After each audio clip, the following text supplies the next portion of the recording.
കള അല്ലെങ്കിൽ വട്ടുപിടിക്കും. സ്നേഹമുള്ള DCL കൂട്ടുകാരി, ഒരിക്കൽ 4 ഈച്ചകൾ ഒത്തുകൂടി കാട്ടിലെ രാജാവായ സിംഹത്തെ ശല്യപ്പെടുത്താൻ തീരുമാനിച്ചു.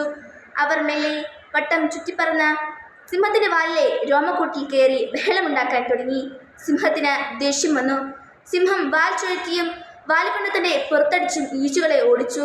അല്പം കഴിഞ്ഞ് അവ പിന്നെയും വന്ന് മൂളിപ്പറന്ന് ശല്യപ്പെടുത്തി. അപ്പോൾ സിംഹം എടുത്തുചാടി പ്രതികരിക്കാതെ ശാന്തമായി ചിന്തിച്ചു. തനിക്ക് 2 മാർഗങ്ങളുണ്ട്. 1, പെട്ടെന്ന് ദേഷ്യപ്പെട്ട് ഈച്ചകളെ കൊല്ലാൻ ശ്രമിക്കാം. 2, ഈച്ചകളെ അവയുടെ പാട്ടിനെ വിടാം. 1ാമത്തെ മാർഗം സ്വീകരിച്ചാൽ താൻ സിംഹമാണെന്നത് മറക്കണം.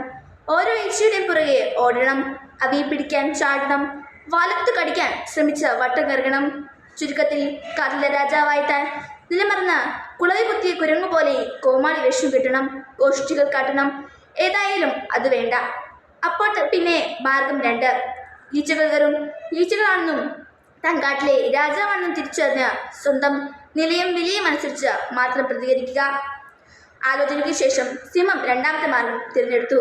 സിംഹം തന്നോട് തന്നെ പറഞ്ഞു, ഈച്ചകളെ വിട്ടുകള അല്ലെങ്കിൽ വട്ടുപിടിക്കും. പ്രിയ കൂട്ടുകാരി, രസകരമായ ഈ കഥ നമ്മെ ഒട്ടേറെ പ്രധാന കാര്യങ്ങൾ പഠിപ്പിക്കുന്നുണ്ട്. ഈ സിംഹവും ഈച്ചകളും നമ്മുടെ സ്വഭാവത്തിൽ തന്നെയില്ലേ? ജീവിതത്തിൽ പ്രയത്നിച്ച് വിജയം നേടിയെടുക്കാൻ കുതിക്കുന്ന നമ്മളെ സിംഹമായി സങ്കല്പിച്ചാൽ ആ ലക്ഷ്യം നേടുന്നതിൽ നിന്ന് നമ്മെ വ്യതിചലിപ്പിക്കുന്ന ശ്രദ്ധകളല്ലേ ഈച്ചകൾ. നമ്മൾ ഈച്ചകളുടെ പുറകെ പോകണമെങ്കിൽ നമ്മുടെ യഥാർത്ഥ ലക്ഷ്യം മറക്കേണ്ടി വരും. പ്രയത്നം ഇടയ്ക്ക് നിർത്തേണ്ടിയും വരും. സിംഹം മടിപിടിച്ചു കിടന്നാൽ മാത്രമേ ഈ ഈച്ചകൾ ശല്യപ്പെടുത്തുന്നുള്ളൂ. സിംഹം നിരന്തരം കർമ്മനിരതനായാൽ ഈച്ചകൾക്ക് അടുക്കാനാവില്ല. അതുപോലെ നമ്മിലും ലക്ഷ്യബോധവും ഉത്സാഹവും തളരുമ്പോൾ മാത്രമേ നമ്മിലേക്ക് മടിയും അശ്രദ്ധയുമാകുന്ന ഈച്ചകൾ അടുക്കുകയുള്ളൂ. വഴിതെറ്റിക്കുന്ന ശ്രദ്ധ മറ്റുകളിൽ എല്ലാവരും എല്ലാ കാര്യങ്ങളും ഈച്ചകളെ പോലെയാണ് എന്നോർക്കണം. You are a born winner എന്ന ഗ്രന്ഥത്തിൽ നവീൻ കെ ചൗധരിയാണ് വിജയിക്കാൻ ആഗ്രഹിക്കുന്ന സിംഹം ഈച്ചകളെ ഭയപ്പെടാറില്ല എന്ന പ്രശസ്ത വാക്യം അവതരിപ്പിക്കുന്നത്. ഈച്ചകൾ ഇനിയും വന്നേക്കാം.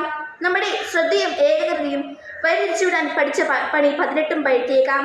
എന്നാൽ സദാപ്രവർത്തന നിരതമായ ചേതനയോടെ നമ്മുടെ മഹാസ്വപ്നങ്ങളെ ഉണർത്തി നിർത്തിയാൽ, നമ്മുടെ ജീവിത ലക്ഷ്യം മാത്രം മുന്നിൽ കണ്ടു നീങ്ങിയാൽ ഈച്ചകളുടെ വഴിക്ക് പോകും. നമ്മൾ വിജയമന്ത്രം നുണരുകയും ചെയ്യും. എന്താ കൂട്ടുകാരി, ഒന്നുണർന്നാലോ? ആശംസകളോടെ സ്വന്തം കൊച്ചേട്ടൻ.